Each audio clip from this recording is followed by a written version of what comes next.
Hello and welcome.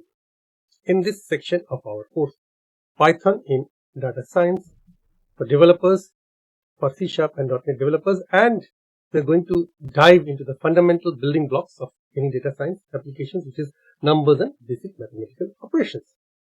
For those of you who are coming from a C# or .NET background, you'll find some familiar concepts here, but also some interesting and convenient differences in how Python handles numbers. Python's simplicity and readability makes it a powerful tool for numerical computations, which is at the heart of data science. We'll explore Python's numbers types and cover all the essential arithmetic operations, learn how to convert between types, and see how to use more advanced functions from Python's math module. By the end of this section, we'll have a solid understanding of how to work with numerical data in Python. So let's get started. Now, as an introduction, Python handles numbers with simplicity and power, and we'll cover number types, math operations, conversions, and advanced math, as I just told. So let's switch over to the slides. Now, in Python, you don't need to explicitly declare a variable's data type. Python infers the type at the runtime, which we have already seen. Okay, like x equals 100 or double equals 3.14. And integers or int are whole numbers, unlike C#. Fixed size integers, int or log. A Python int can be of any size. And floating point numbers or floats are numbers with a decimal point, like double or float in C#, and complex numbers are, of course, having a real part and an imaginary part. 2 is a real part and 5j is an imaginary part. Okay, so let's switch over to Visual Studio Code and do some examples. Now, the first thing is Python's numeric types. So I will load up this numeric types.py and run this. So what is this code snippet? It's an integer. So it's of course Python file. So I have to write Python code because it will not take and compile C# code and vice versa. So integer x equals 100 and print. This is the f string which we have covered in the previous lecture. Value is within a pair of circular braces. That is this one only, and we'll see soon in this thing. I will run this file. So type is type of x, and similarly for float, which has got a different value, and print a value and type of y. And similarly for z, we get the value of z and the type of z. So let's run this file, Python file. So Python numeric types.py. So as you expect, the value is 100, type is class integer, and second one is type class float, and third one is type class complex, and the values, of course, what these are. So what are the basic mathematics operations?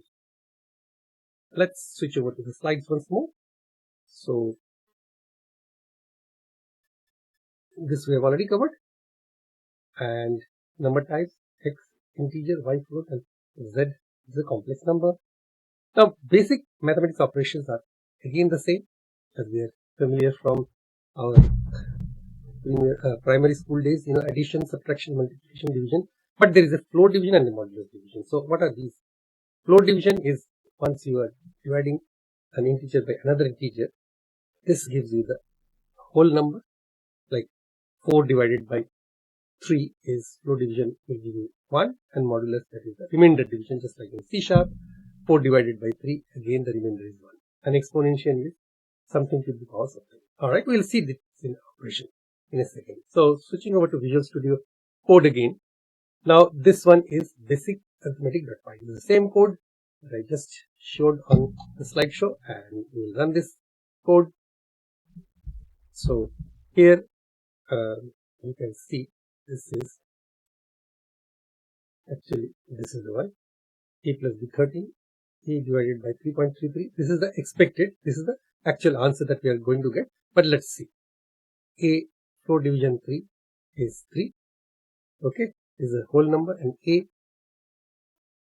asterisk b, a to the power b is 10 to the power 3, 10 into 10 into 10, that is 1000. So let's see all of these in action. Now this is the basic Python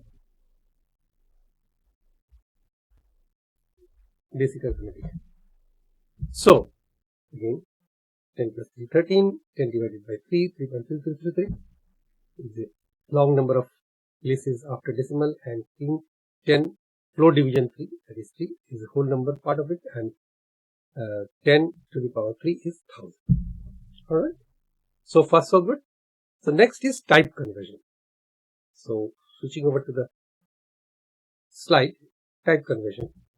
Int will, when you are converting to int, it will truncate the decimal part, and it will operate on float, convert an integer to float, and this str will convert number to string. Let's see all this in action. So switching over to Visual Studio Code, this is the type conversion file. So my int 7, my float is converted to float, my integer, and let's see the value. Similarly, we've got another float 3.99, and another integer is converting that float to an integer with int operation and putting the value in another int, and similarly to string, this my int, this is 7, and store it in number to string. So basically this is to convert it into float, convert it into integer to float to integer, and number to string. Alright, and then we'll actually run this file. So Python, this is type conversion. .py. Alright, that's what we were expecting. Value is 7, type is class float. This is value 3, type class integer. Alright, because we are converting it to integer. Finally, value is 7, type class equals string, because we are converting the number to a string. Okay, so yeah, and then the next one will be an advanced math. .py. What we have here, type conversion is taken care of. So I've got this sqrt, square root of, for power, ceiling and float, and pi, and round is built in.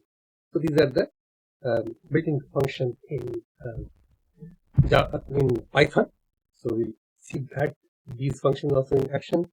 So for that we'll use advanced math.py. So we'll have to import the math module and then print the square root of 16 is math.square root of 16. What will you expect over here?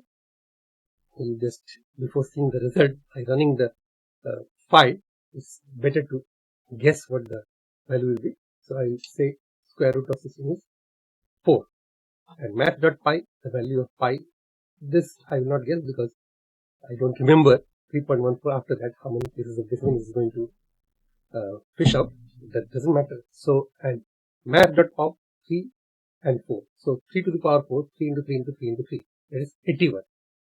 And math.ceiling, ceiling is on top, 2.1, that is should give 2, and math.float 2.9, this should give 3, and rounding 3.14159 to 2 decimal places should give me 3.14. So let's see all of these in operation again.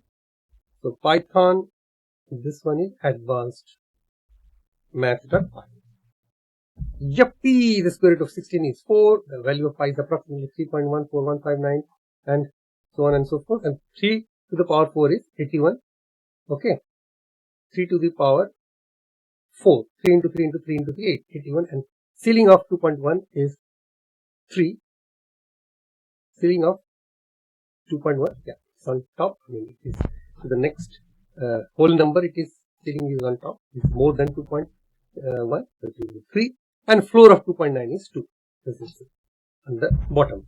You can think ceiling is on top, should be 1 above this, and floor is rounded to 2.9 to 2. And rounding 3.14159 to 2 places of decimal is 3.1. So that is what we expected. Right. Now there is a small interactive quiz. So this we have already gone through. What are the results of x divided by y and x // y? This is float division, and x percentage y and y to the power 3. Alright. switching back over to the quiz. This is the quiz.py. X equals 9, y equals 4. Predict the output of these 4 lines before actually running this. So I would think X. Okay, I will leave it to you to run first. Imagine or guess the answer before running it. I'll leave it to you to practice. But if you want the answer, I'll quickly run this. But you must try to understand how it works. Okay, so 2.25, 2, 1, and this. So finally, what are the key takeaways? So let's go back to our slide. These are the answers. What are the key takeaways? Python's numeric type, that is int and float, are key for data science, and Python supports dynamic typing. Division is different. So one front slash always returns float. Use this is float division for integer division, and use int, float, and string to cast types. And for advanced calculations and constants like pi, use the math module.